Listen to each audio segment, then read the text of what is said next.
primeira vez que o Evangelho é pregado na Europa? É aqui.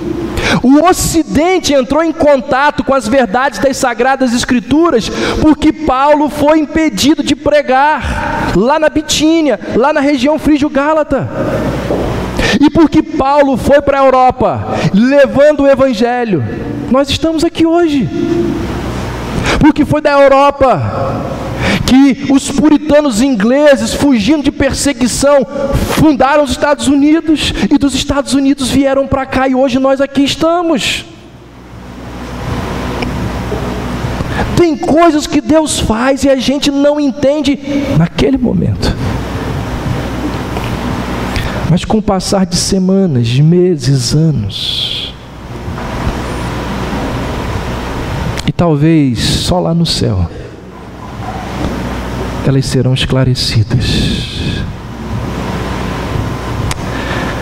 Muitos de vocês conhecem aquela música extraordinária de Estênio Márcios, quando ele diz, compara Deus ao tapeceiro. Ele diz: tapeceiro, grande artista, vai fazendo o seu trabalho, incansável, paciente no seu tear. Tapeceiro não se engana, sabe o fim desde o começo. Trança voltas, 1000 desvios, sem perder o fio. Minha vida, diz ele na poesia, minha vida é obra de tapeçaria. É tecida de cores alegres e vivas, que fazem contraste no meio das cores nubladas e tristes. Se você olha do avesso, nem imagina o desfecho. No fim das contas, tudo se explica, tudo se encaixa, tudo coopera para o meu bem. Quando se vê pelo lado certo, muda-se logo a expressão do rosto. Obra de arte para a honra e glória do tapeceiro. Quando se vê pelo lado certo, todas as cores da minha vida dignificam a Jesus Cristo, o tapeceiro. Que coisa extraordinária que esse homem escreveu. Que visão da providência de Deus. Uma coisa é certa. Uma coisa é certa. Em Cristo, tudo vai dar certo. Em Cristo, tudo vai dar certo. Durante muito tempo, diante dos constrangimentos, diante das dificuldades que nós enfrentamos, um virava para o outro e dizia assim: ó, no final, tudo vai dar certo. E se ainda não deu certo, é porque ainda não chegou o final. Isso é verdade. Irmãos, muitas vezes nós fazemos planos, nos programamos. Muitas vezes nós seguimos os conselhos e os manuais da vida, fazemos o que é certinho, está no script, e mesmo assim dá tudo errado. Mesmo assim as coisas insistem em não se encaixarem. Mesmo assim aparecem surpresas, imprevistos, tribulações, acidentes, reveses que roubam a nossa paz, roubam a nossa alegria. Mas das muitas lições que esse texto de Atos nos ensina, certamente que uma delas é acerca da necessidade de refletirmos, de ponderarmos sobre o fato de que quando as coisas não saem do jeito que planejamos, que gostaríamos, ao invés de ficarmos culpando o chefe, culpando a esposa, culpando os filhos, culpando a prefeitura, culpando os políticos, culpando todo mundo, talvez fosse prudente e sábio da nossa parte, antes de culpar todo mundo, considerar os caminhos da providência de Deus. Por que é que Deus está permitindo que isso aconteça?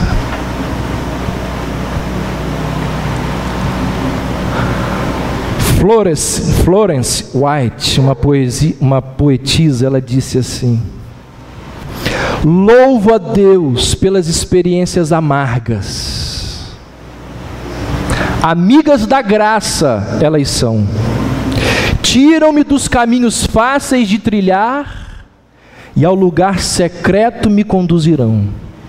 Louvo a Deus pelos amigos que falharam e a necessidade de meu coração não puderam aliviar.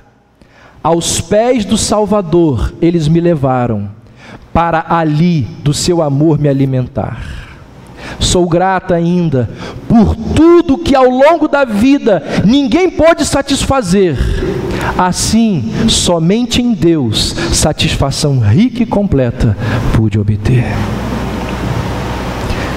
O que disse o salmista no Salmo 119?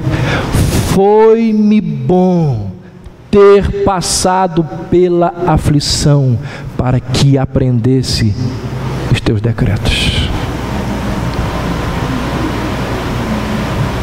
A providência de Deus, gente, é algo extraordinário. E é algo no qual nós devemos descansar.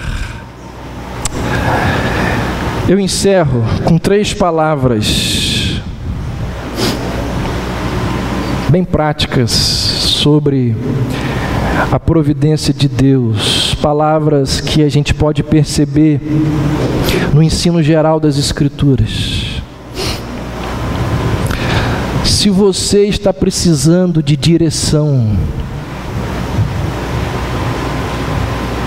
se a sua vida anda conturbada e você precisa de direção,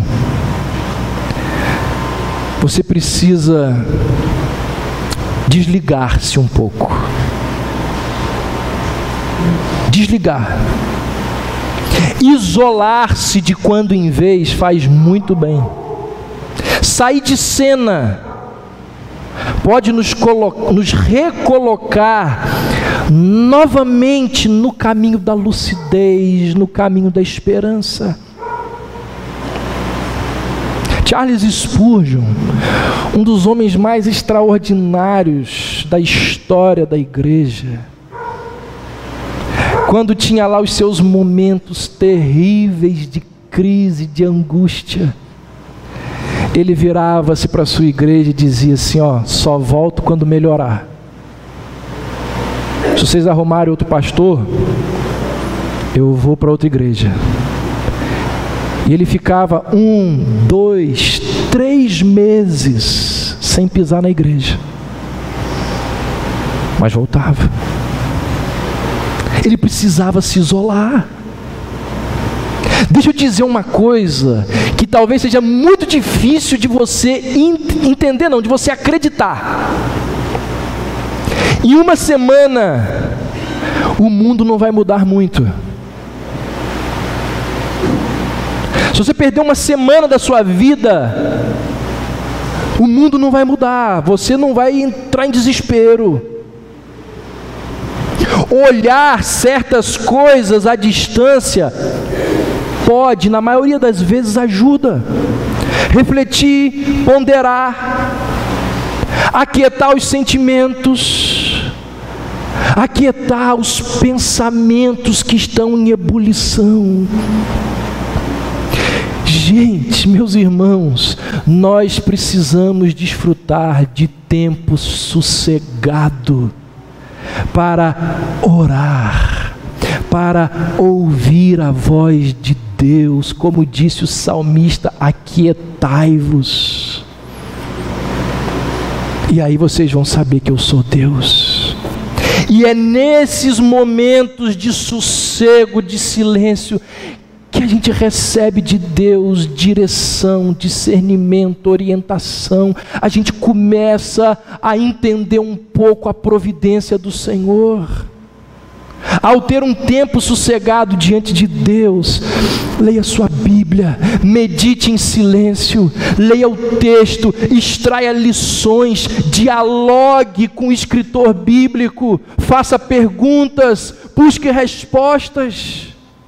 Ao ler a Bíblia em silêncio, vá à busca de princípios e de valores que são permanentes, porque serão eles, esses valores permanentes que extraímos das Escrituras, que vão nos guiar em momentos de insegurança e incerteza. Muitas vezes, no silêncio da leitura da palavra, Deus vai te responder. Deus vai lhe dar quietude de alma, Deus vai lhe dar contentamento, Deus vai te dar esperança, Deus vai te dar direção, e você vai encontrando em Deus as confirmações do que Ele deseja para a sua vida.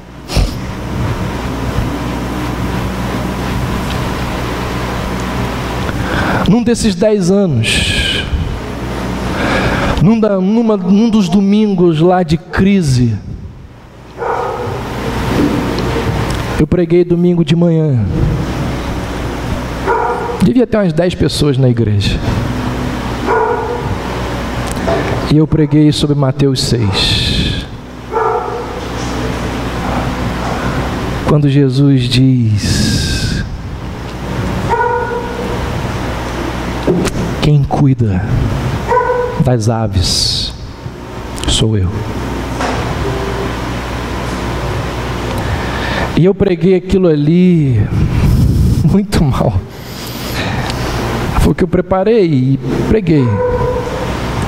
E eu estava pregando para mim. E quando eu cheguei à noite para pregar, não nesse púlpito, mas num outro que a gente tinha lá, um velho, em cima do púlpito tinha uma pena de passarinho.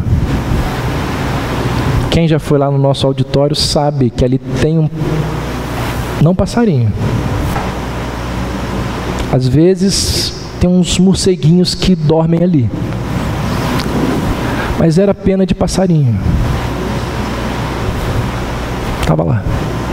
Essa pena está grudada na minha Bíblia, não vai sair dali nunca. Eu entendi. Se Deus cuida dos passarinhos, não vai cuidar dos seus filhos. Quietude para ouvir a voz de Deus. Em segundo lugar, ao olhar para o ensino geral das Escrituras, nós podemos afirmar que encontramos respostas divinas nos conselhos de bons amigos.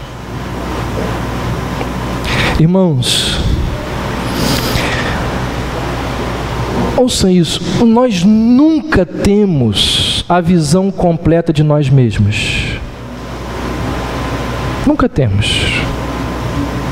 Quem não acredita nisso é uma pessoa tola. Nem no espelho nós somos capazes de nos vermos por inteiro. Só se tiver uma casa espelhada. Mesmo assim você vai ter dificuldade. Ao dirigir, por mais retrovisores que um carro tenha, existem lá os seus pontos cegos. Se isso acontece no que diz respeito à nossa estrutura física, o que diremos desse mundo gigantesco e complexo que é a alma humana? Então, aconselhe-se, ouça, converse, dialogue. Você não possui todas as respostas, ninguém as possui. E ao longo desses 10 anos juntos, existiram momentos de crise, e uma ferramenta da providência divina que nos fortaleceu, que nos ajudou a continuar, foram as conversas, foram os conselhos. Conselhos de amigos pastores, conselhos de amigos próximos, conselhos de vários de vocês. Não foram poucas as vezes em que um jantar, e o que foi dito naquele jantar serviu de esperança, de ânimo para continuar. Através das palavras de amigos, Deus vai nos conduzindo, Deus vai nos estimulando, Deus vai esclarecendo. Em terceiro e último lugar, olhando para o ensino geral das Escrituras, nós podemos perceber que ela nos ensina que observação e ponderação são excelentes instrumentos da providência. Existem pessoas que são tão agitadas, são tão teimosas, que elas são incapazes de ler a própria vida.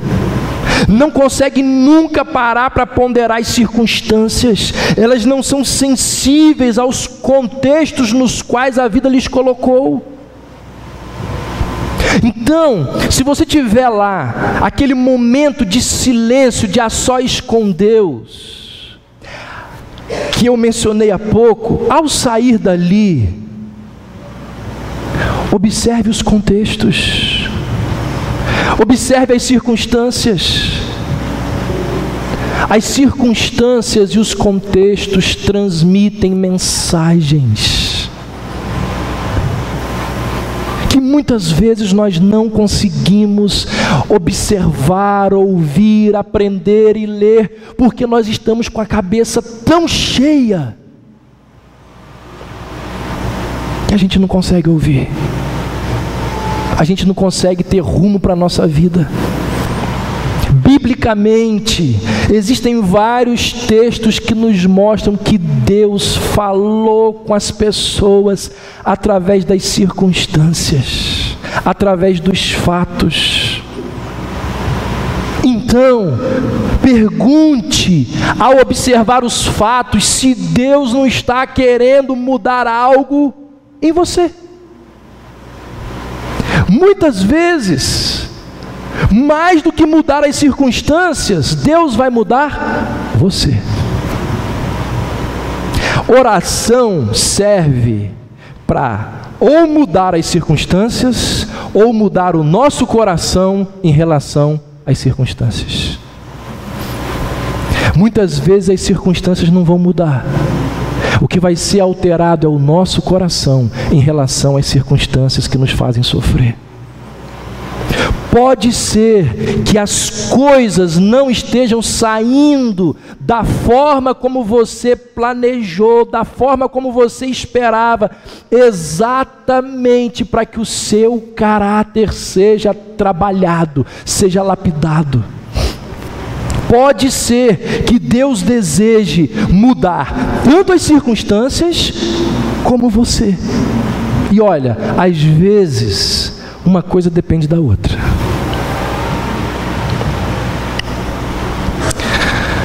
O livro de Provérbios diz assim: o coração do homem faz planos, mas a resposta vem do Senhor. Paulo diz aí no texto que nós lemos: tentávamos ir para, percorríamos, queríamos, mas o Espírito disse não. Então lembre-se disso. A providência de Deus tem ações impedidoras e ações esclarecedoras. Por vezes não sabemos o que Deus deseja, só saberemos lá na frente. E enquanto não chegarmos lá na frente, o que nos compete? Descansar, crer, acreditar em Deus. Alguém uma vez disse assim: se eu tivesse a sabedoria de Deus, Perdão, se eu tivesse o poder de Deus, eu mudaria muita coisa no mundo. Mas se eu tivesse a sabedoria de Deus, eu deixaria tudo como está. Embora os seus caminhos sejam muitas vezes misteriosos e obscuros, a providência de Deus, diz a nossa confissão de fé, ela é toda sábia, boa e perfeita. E eu encerro dizendo o seguinte: